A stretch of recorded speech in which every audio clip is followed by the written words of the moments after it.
Hi மக்களே, எல்லாரும் நல்லா இருக்கீங்க நம்புறேன். நேத்து வந்து ஒரு வீடியோ அப்லோட் பண்ணியிருந்தேன். அந்த வீடியோவோட கண்டினியூ தான் இது.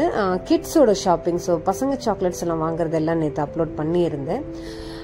அது அவங்களது முடிஞ்சிடுச்சு. இப்போ நம்ம வந்து ஃப்ரூட்ஸ் வெஜிடபிள்ஸ் எல்லாம் வாங்கணும். ஸோ அதுக்காக வந்திருக்கேன். இங்கே ஃப்ரூட்ஸ் செக்ஷனுக்கு தான் ஃபர்ஸ்ட் இங்கே வந்தாவே பெர்ரிஸ் கிட்ட தான் வருவேன்.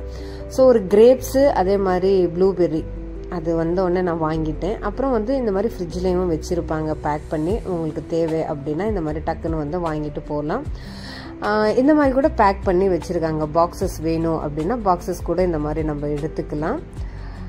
அதே மாதிரி இந்த மாதிரி பேக்கில் ஃபுல்லாகவே லூஸ்லேயும் ஆனியன்ஸ் எல்லாம் இருக்குது. இந்த மாதிரி பேக்கும் கட்டி வச்சுருப்பாங்க. ஸோ லூஸ்லேயும் பாருங்கள் இந்த மாதிரி இருக்குது. பேக்ஸ் வந்து 5 கிலோ, அப்புறம் 3 kgs 5 kgs இந்த மாதிரி இருக்கும். நம்ம வேணும்னா எடுத்துன்னு போகலாம்.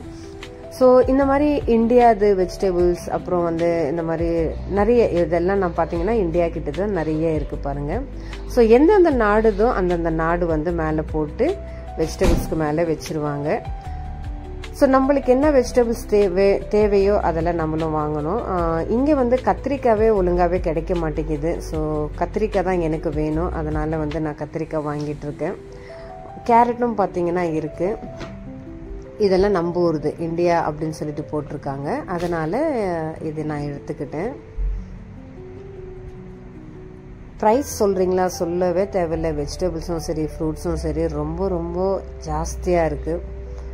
ரொம்ப ஜாஸ்தியாக இருக்குது மக்களே, இந்தியாவோட கம்பேர் பண்ணும்போது. ஸோ இதெல்லாம் பார்த்தீங்கன்னா க்ரீன் சில்லி, அதே மாதிரி பழுத்த மிளகா, அதில் கார மிளகா, குண்டு மிளகா எல்லா வெரைட்டிஸும் வச்சுருக்காங்க. ஏன்னா ப்ராப்பராக என்னாலேயும் தனியாக வீடியோ எடுக்க முடியல. பசங்களையும் பார்த்துக்கிட்டு நம்மளும் வீடியோ எடுக்கணும். ஏன்னா காய்கறி வந்து நம்ம தான் வாங்கணும். பசங்க வந்து அவங்களோட சாக்லேட்ஸ் அவங்கெல்லாம் வாங்கும்போது நம்ம வீடியோ எடுக்கலாம். ஸோ எல்லாமே நம்ம பண்ணும்போது கொஞ்சம் வீடியோ வந்து அப்படி இப்படி ஷேக் ஆகுது. ஸோ தக்காளி பாருங்க 4.50 ஊரு காசுக்கு 1 கிலோ 125 ரூபா. ஸோ தக்காளியும் வாங்கிட்டேன். பெரிய பெரிய தக்காளி, ஒரு 4 தக்காளி வச்சாவே 1 கிலோ ஆயிடும் மக்களே.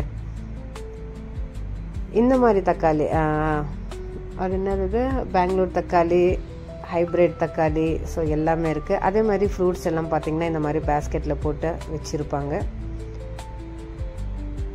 மாம்பழம் கிட்டேயே போக முடியல, அந்த அளவுக்கு இருக்குது. ஸோ ஃபைனலாக பார்த்தீங்கன்னா வெஜிடபிள்ஸும் கீரை, அதே மாதிரி கொத்தமல்லி, அது என்ன புதினா, இந்த மாதிரி எல்லாம் வாங்கிட்டேன். அப்புறம் ஃப்ரூட்ஸு ஒரு 4 ஃப்ரூட்ஸ் தான் வாங்கிட்டேன். ஸோ வாங்கிட்டு அதுக்கப்புறம் வந்து பால் வேணும், அதனால பாலும் வாங்கியாச்சு. அப்புறம் தயிர் பாக்கெட் எல்லாம் பார்த்தீங்கன்னா இங்கே பாக்கெட்டாக இல்லை, இந்த மாதிரி பக்கெட்டாக தான் இருக்குது. அடுத்து வந்து முட்டை வாங்கலாம் அப்படின்னு சொல்லிட்டு முட்டை செக்ஷனுக்கு வந்தேன். முட்டை வந்து இங்கே உள்ள காசு பார்த்தீங்கன்னா ஒரு ட்ரே 22, 20 இந்த மாதிரி எல்லாம் இருக்குது. ஸோ நான் ப்ரைஸ் அது எடுக்கலை பாருங்கள், அதில் தெரியுது 22. ஸோ ஊரு காசுக்கு பார்த்தீங்கன்னா 450 ரூபா கிட்டத்தட்ட ஒரு ட்ரே. ஸோ இந்த ஒரு தயிர் தான் எடுத்தேன். இந்த ஒரு தயிர் பார்த்தீங்கன்னா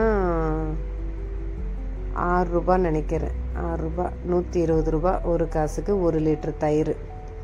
அப்புறம் பால் பாட்டில்ஸில் கூட இந்த மாதிரி இருக்குது. அது நான் வாங்கலை, பேக்கெட் தான், டெட்ரா பேக்கெட் 4 பேக்கெட் சேர்ந்துருக்கோம், அது எடுத்துக்கிட்டேன். ஸோ ஃபைனலாக எல்லாம் வாங்கிட்டு பில்லிங் செக்ஷனுக்கு வந்தாச்சு.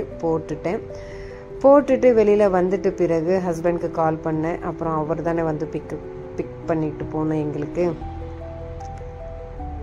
ஸோ வெளியில் ட்ராலியில் வந்து ஒருத்தங்க ஹெல்ப் பண்ணுங்க அப்படின்னா எடுத்துகிட்டு வந்து விடுவாங்க. ஸோ அவங்க தான் எடுத்துகிட்டு வராங்க பின்னாடி. ஸோ நானும் பசங்களும் வச்சுக்கிட்டு தள்ளிட்டு போக முடியாது இல்லையா. ஸோ அந்த மாதிரி ஹெல்ப் எல்லாம் கூட இங்கே பண்ணுறாங்க.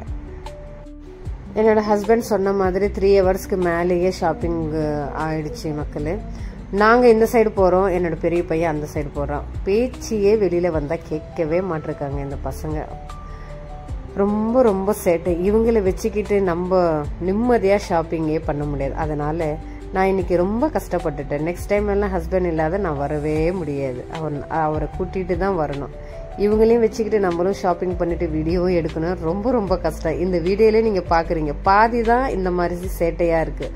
முழு சேட்டை நான் இன்னும் ஃபுல்லாகவே கவர் பண்ணல. அந்த அளவுக்கு பசங்க வந்து ரொம்ப ரொம்ப படுத்து எடுத்துடுறாங்க. ஸோ ஃபைனலாக வெளியில் வந்தாச்சு. கார் அங்கே வெயிட் பண்ணிகிட்டு இருக்கார் ஹஸ்பண்ட். ஸோ ட்ராலியும் பின்னாடியே ஒருத்தர் தள்ளிட்டு வர்றாரு. எல்லா லக்கேஜ் பேக் சைடு வச்சாச்சு. இப்போ நாங்களும் ஏறி போகிறோம். இந்த vlog உங்களுக்கு ரொம்ப பிடிச்சிருந்ததுன்னா மறக்காம என்னோட சேனலை சப்ஸ்கிரைப் பண்ணுங்கள், லைக் பண்ணுங்கள். தேங்க்யூ ஃபார் வாட்சிங்.